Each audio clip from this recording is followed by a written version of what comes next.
بسم الله الرحمن الرحيم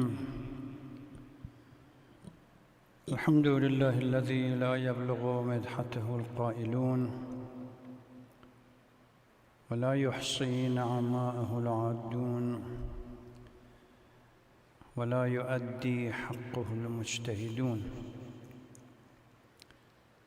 ثم الصلاة والسلام على الذي بعث رحمة للعالمين ليتمم مكارم الأخلاق سيدنا ونبينا محمد وعلى آله الطاهرين وصحبه المنتجبين اللهم صل على محمد وعلى محمد. Praise be to Allah subhanahu wa ta'ala, whose worth cannot be described by anyone, whose bounties cannot be counted, and no one truly submits to him the way he deserves. We convey and greet the most noble of all prophets, the one Allah commissioned to be the blessing for everyone, Prophet Muhammad and his pure progenies. Sisters and brothers, Assalamu alaikum wa rahmatullahi wa barakatuh. Welcome to the seventh night of our program, Muharram 2020, from ICA. Assalamu alayka ya Abu Abdullah wa ala al-arwah allati hallat bifina'ik. عليك مني سلام الله أبدا ما بقيت وبقي الليل والنهار ولا جعله الله آخر العهد مني لزيارتكم. السلام على الحسين وعلى علي بن الحسين وعلى أولاد الحسين وعلى أصحاب الحسين. روى مسلم في صحيحه عن حذيفة إنه قال قال رسول الله صلى الله عليه وآله وسلم يكون بعدي أئمة لا يهتدون بهداي ولا يستنون بسنتي وسيقوم فيهم رجال قلوبهم قلوب الشياطين في جثمان إنس. فقلت يا رسول الله كيف أصنع إن أدركت ذلك؟ قال تسمع وتطيع وإن ضرب ظهرك وأخذ مالك اسمع وأطع. The hadith that I'm narrating here today is from Sahih Muslim, one of the most authentic books of tradition in the Sunni tradition. The hadith Muslim narrates from Hudayfa, who said that the Holy Prophet told me, there will be political leaders after me that do not follow my sunnah, and nor they follow my guidelines. Men that have soul of the devil, shaitan, in the figure of human being. So Hudayfa asks what to do if he were to be present during such a time. And he claims that the Holy Prophet told him to submit, to listen to their command and follow their instruction. Even if they violated your right and persecuted and tormented you, you have nothing else to do but to listen and obey. As usual, we start with our brief recap of the themes that we discussed last night. The central theme for our conversation was how the concept of justice, so paramount in Islam, was violated by the second Khalif when it came to the distribution of the immense wealth that had come in the possession of the public treasury in Islam. The way to deal with it, he constructed an artificial, hierarchical, and aristocratic structure in which people were given huge amount of money simply because they were close to the Prophet, or they associated, or he liked them, or they supported the winning party one way or the other. This wealth came from zakat, from war spoil, land acquisition, jizya, and a number of other things. If the Holy Prophet intended to base the structure of a Muslim society or the Islamic society and governance on taqwa, if he desired for the society to be graded according to not according to the amount of wealth that they had and they possessed, but according to one's piety and taqwa, as the verse in the Holy Quran says, Inna akramakum inda Allah atqakum, the framework, the criteria for superiority and inferiority changes from wealth and position into taqwa. If taqwa was to be used as a standard that you judge people with it, and the rulers to be elected accordingly, where respect and honor will no longer be dealt with or dealt out on the basis of power and wealth, power is removed from wealth and assigned instead to the character of an individual, which taqwa dominates.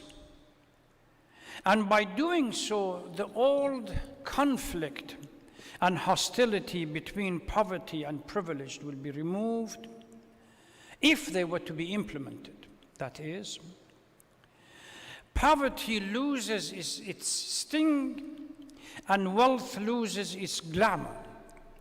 And a poor person and the wealthy people will have to descend to the level of humanity and start from that level up before the Almighty Allah subhanahu wa ta'ala.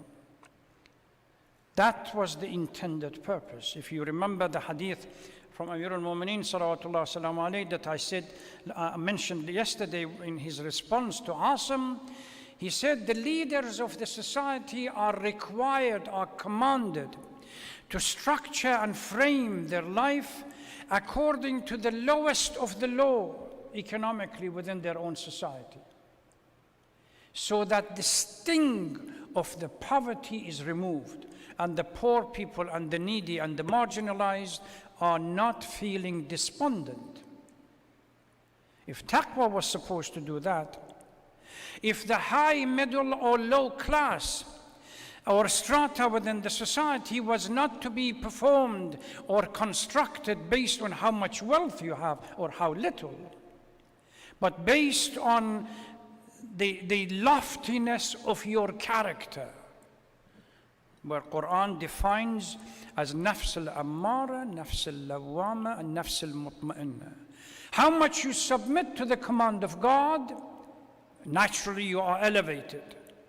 How little you submit and you follow your own ego and your craft, somehow navigate a path which is totally independent of what Allah wants, then you become lower than what the others are. Asfal al-safilin, ahsan al-khaliqin, that we have talked about in previous tafsirs of Quran that we had during the month of Ramadan. Wealth, class, honor, tribe, and so on had no meaning whatsoever. The honor that previously during the Jahiliyyah was granted to a particular strata within the society was removed and given to those who are more pious and more lofty. Inna akramakum inda Allah atqakum. He kept repeating the same thing. لا فرق بين عربي وعجمي ولا بين أسود وأبيض ولا بين عرب وغير عرب إلا بالتقوى. There is no difference between anybody based on this artificial construction and the strata that exist in social structure. But you really need to do the balanced society that the Holy Prophet was commanded and commissioned to establish.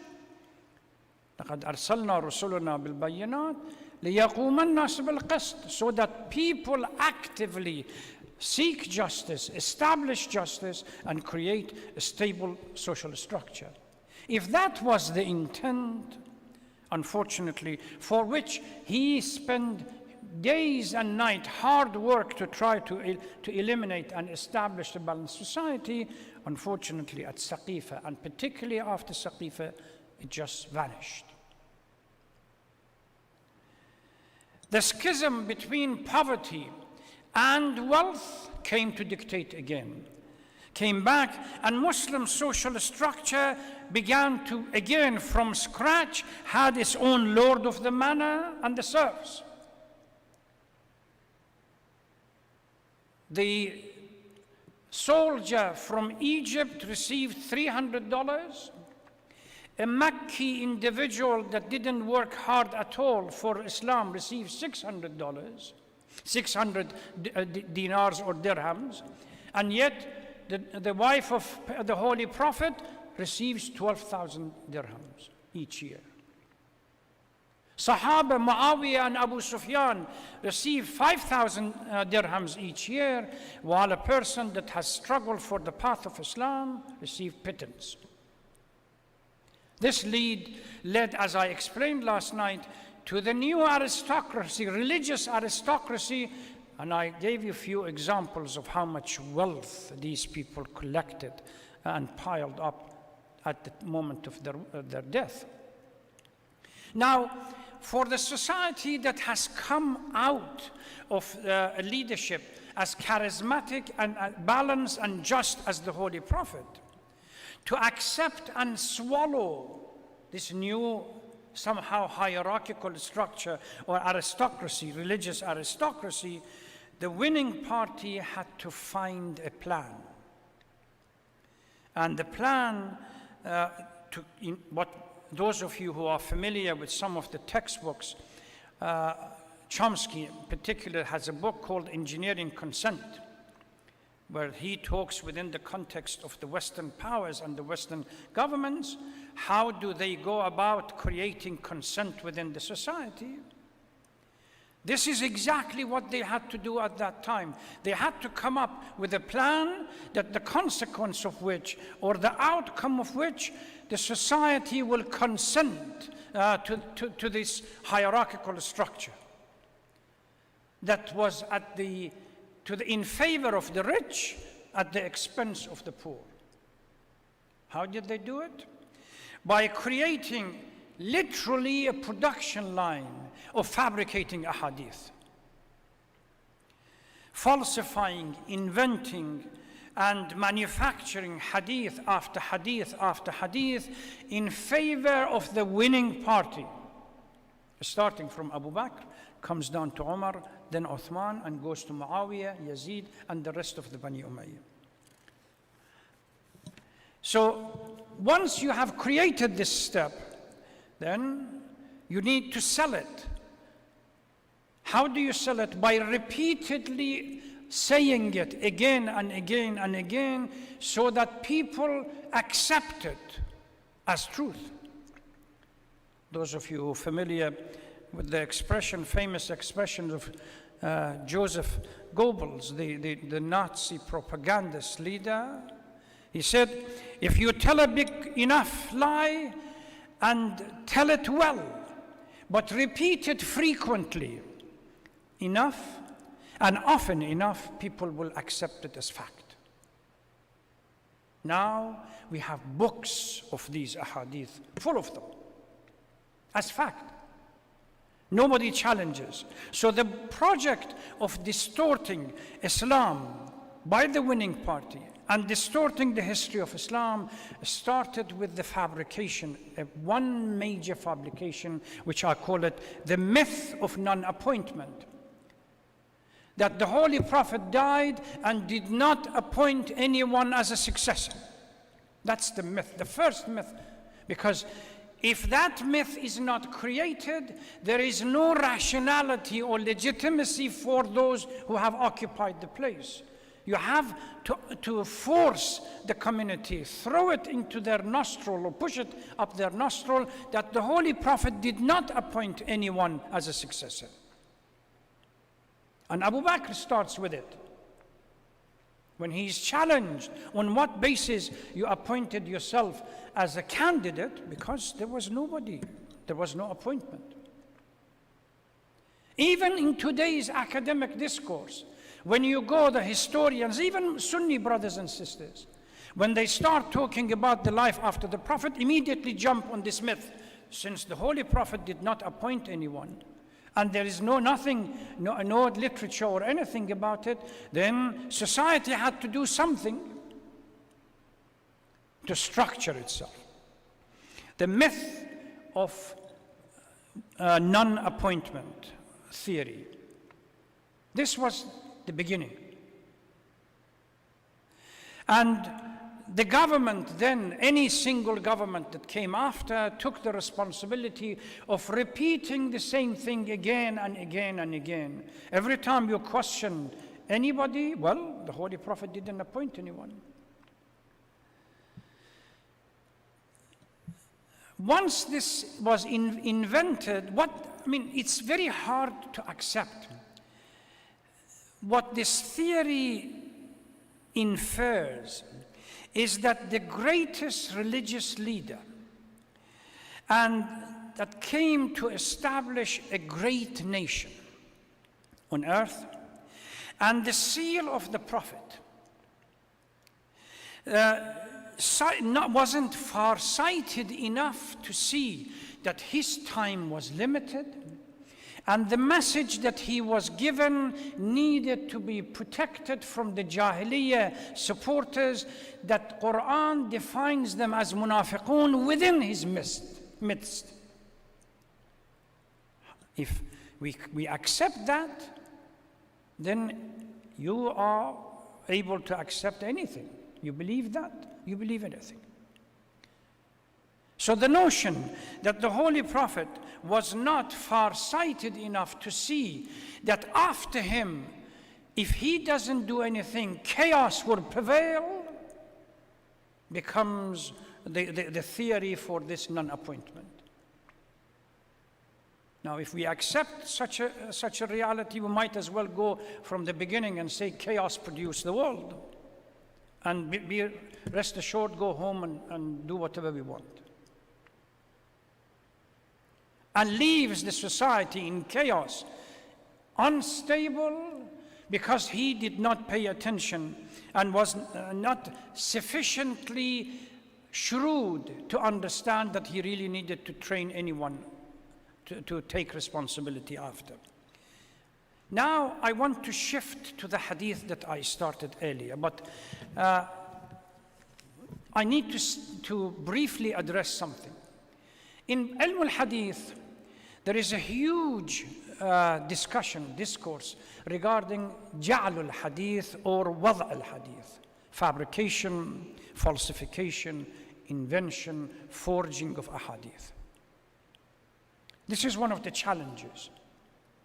Unfortunately, within the Sunni tradition, part of that project is that you create a number of books that you call them untouchable. You can't question them. You can't criticize them. You can't criticize the hadith within them. You simply accept them. Simply because the author, quote unquote, we consider as trustworthy.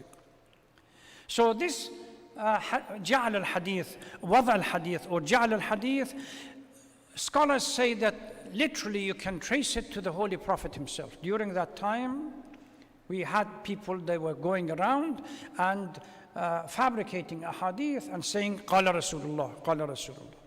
Were necessitated for the Holy Prophet to say, whoever says anything that I have not said, on the day of judgment, he will be thrown in fire. So technically, this notion goes back to the Holy Prophet. So how many types of fabrication of ahadith do we have? Number one, to fabricate, invent, or forge a complete hadith that has no basis whatsoever. Sometimes the second type is that you take a hadith and then you add few words to it. أنا مدينة العلم وعلي بابها. This is a hadith, fully established. But for somebody to come and say one Khalifa is the gate to it, the other Khalifa is the ground to it, the other third Khalifa is the sky to it, this is the second type. It just doesn't make sense. أنا مدينة العلم وعلي بابها. A metaphorical use of language. That if you want to come access my knowledge, is through Ali. Now, Abu Bakr becomes the door to it, the wall to it. Omar becomes the ground to it, and Uthman becomes the ceiling. And nobody says, how can a city have a ceiling? It doesn't matter. This is the second type. So you take the hadith that has a base and you start manipulating it by adding few things here and there. The other one is to literally steal a hadith from somebody else and give it to somebody else. Huge number of ahadith from Amir al-Mu'mineen and Ahlul Bayt narrated from Umar, Muawiyah, Abu Bakr and Uthman in their books. We have clearly proof established that these are ahadith. Even words of Nahj al-Balagha have been taken and credited to somebody else. So these are various forms of fabrication. Why? What were the ultimate objective? First, to weaken the position of Ahlul Bayt. Particularly, the first specific target was Ali. Muawiyah spent huge amount of money to what we call the scholars of the court to fabricate a hadith against Amir al-Mu'mineen salawatullah salam. And then commanded, similar to what we see in Saudi Arabia, they command Imam of Masjid al-Haram, Masjid al-Nabi and everybody else to stand in front of everybody and recite these fabricated traditions. Commanded the Imams of various mosques and Jama'ahs to recite these ahadith. So when the collectors of hadith came in, it's already had a currency within the Muslim society. They took it. And nobody said anything. Number two, to legitimize the reign of various caliphs, the first three, but specifically Bani Umayyah. And to elevate the status of various individuals, whether it's the first Khalif, three Khalifs, or Muawiyah in particular. Muawiyah becomes Ahlul Bayt by these fabrications. There are a number of books for those of you who really intend to follow this topic, both in English recently. There are a number of dissertation theses regarding this issue by, strangely enough, Sunni scholars, that suddenly they have found out there is some kind of a challenge that we have to deal with. The image, they may look at it from a particular subject, say gender discrimination, human right, or something. The image of women within the hadith and the image of women within Quran, they don't tally, particularly from a Sunni perspective. So they decided to go back and start with a critical look at these ahadith, trying to establish where did this fabrication come. For this to take place, three steps were necessary. Number one, you had to elevate the hadith to the level of the scripture. Hadith become equals to Quran, becomes another central position, the same power with Quran. You don't need to even ask question. For God's sake, the content of this hadith does not work hand in hand with human intellect. In our analysis and ijtihad, we say the fourth principle of which a mujtahid has to rely on is aql, human intellect. كلما حكم به العقل حكم به الشرع. For you to establish and assess the truthfulness, it has to make sense. Whether it comes to the interpretation of the verses of the Holy Quran or giving the image of a female in various traditions. Now they are beginning to step back and say it doesn't make sense. It's really turning Islam on its head when other people look at it and says, on what basis? When a wife is being beaten up and then the husband is taken to court for domestic violence, and if he doesn't remember any other verse in the Holy Quran, he remembers this فَاضْرِبُوهُنَّ from Surah An-Nisa. Well, Quran says, beat them up.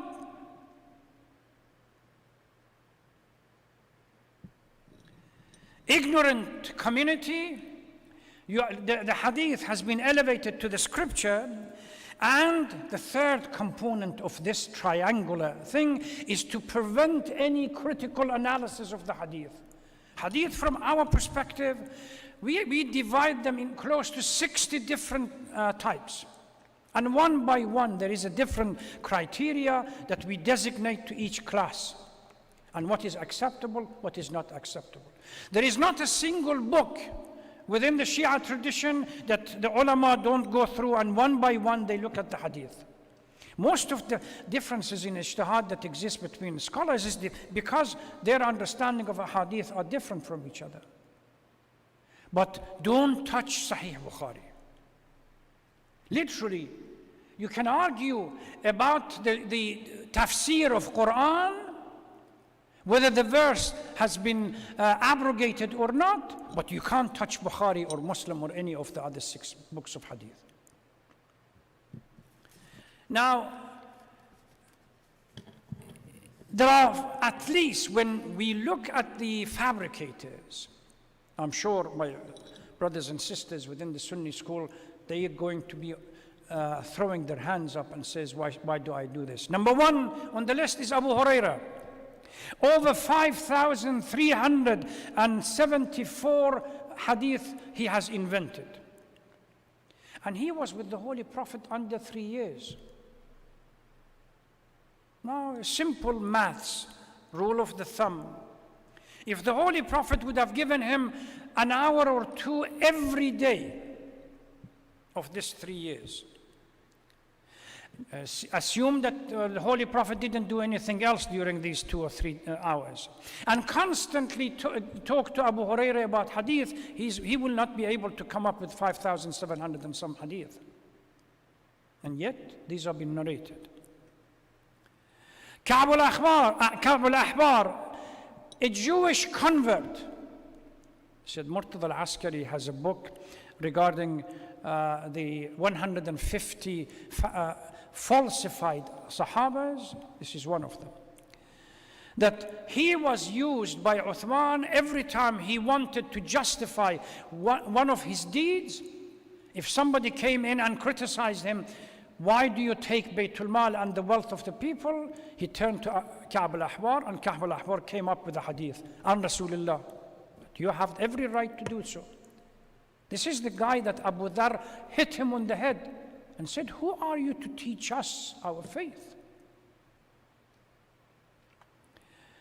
Ubay ibn Ka'b, a huge number of ahadith has been fabricated by him regarding tafsir of Quran. Mind-boggling. Ibn Abil Awja, they say 4,000 hadith fabricated by this individual. He admits that I had fabricated 4,000 hadith and pushed it into the narrative that everyone accepts. Bukhari, for example, let's understand the character that he is. He is contemporary of Imam al-Hadi and Imam Hassan al-Askari. Contemporary of 2 Imams, and does not relate even one hadith from either of them. And yet, he narrates from Abu Hurairah over 465 hadith, From Abdullah ibn Umar, 270 hadith. Aisha, 242 hadith. Abu Musa al-Ash'ari, 57 hadith. Anas ibn Malik, 200 hadith. Amir al-Mu'mineen, 19. Fatima al-Zahra, 1. This is the character.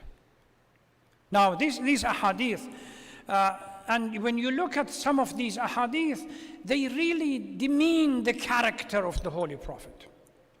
In Sahih Sunan Abu Dawood, there is a hadith, I just picked it up today. The Prophet was urinating, listen, in public. This is the character of the seal of the prophethood. And Omar was standing behind him with a jug of water. He said, he turned his face to Omar, who was standing behind him with the jug. He said, "What are you doing here?" He said, "I'm holding a jug of water for you to purify yourself after you have completed your work." He said, "I don't have to do that. If I wanted to do all of this, it becomes a sunnah. I'm not going to do it." What does this hadith infer? That Omar was more conscious of hygiene, cleanliness, a spiritual obligation than the Holy Prophet himself. It's a tragedy. Now go back to the hadith that I started. There are a number of hadith in Sahih Muslim regarding the same issue, not just an Hudayfa. Remember, now we are moving into specific, there is no corner that they have not turned. And Hudayfa, there is now in this hadith specifically regarding political issue. Now we criticize people, say, okay, why don't they rise against a corrupt regime? This is the hadith that the scholars of the court will recite. عن حذيفة قال رسول الله يكون بعدي أئمة لا يهتدون بهداي ولا يستنون بسنتي وسيقوم فيهم رجال قلوبهم قلوب الشياطين في جثمان إنس. قال قلت يا رسول الله كيف أصنع إذا أدركت ذلك؟ قال تسمع وتطيع. No more talk about justice. No more talk about social responsibility. No more talk about Amr bil Ma'ruf and Nahy anil Munkar. No more talk about balanced society, taqwa or anything else. When their leader is corrupt, I mean, it's very graphic description within this verse, this hadith, that their soul is evil, but in a body of human being. And when the person asks, what am I supposed to do? He says, obey their command and don't criticize. Now we go back to Ashura. This is why we say, قُتِلَ الْحُسَيْنِ بِسَيْفَ جَدِّ. Hussein was killed with the sword. What sword? These are hadith that said Hussein should not have risen against the power of Yazid or Bani Umayyah or anybody else. There are a number of other hadith. And Ibn Abbas, عن رسول الله, whether Ibn Abbas has said it or not, we don't know. من رأى من إمامه شيئا يكرهه فليصبر. If you see something from your leader that you detest, don't say anything. Be patient. فإنه من فارق الجماعة شبرا مات ميتة الجاهلية. If you slightly move away from the collective, then you might as well died the death of Jahiliyyah. Now you see how this industry that was created to change the reality have been successful. Now we have to struggle in this world to deal with the image that these ahadith have been created for us. I had a seminar about just before the COVID-19 that I went to Boston, human rights. And people who were sitting there, Christian, Jews, they had learned these ahadith backward from Ahl Sunnah, from Sahih Bukhari, from everything else. What are you talking about this hadith? What about this hadith? What about that hadith? This is the fundamental challenge. This is why I say Saqifa was the beginning of all the ills that the Muslims have been suffering after the demise of the Holy Prophet up to now. Inshallah, we will continue with our conversation tomorrow night. We switch to something else more relevant.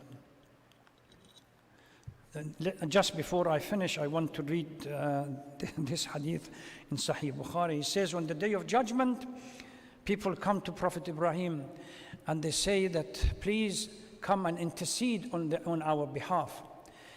He says, I have lied 3 times in my life, so you go and find somebody else.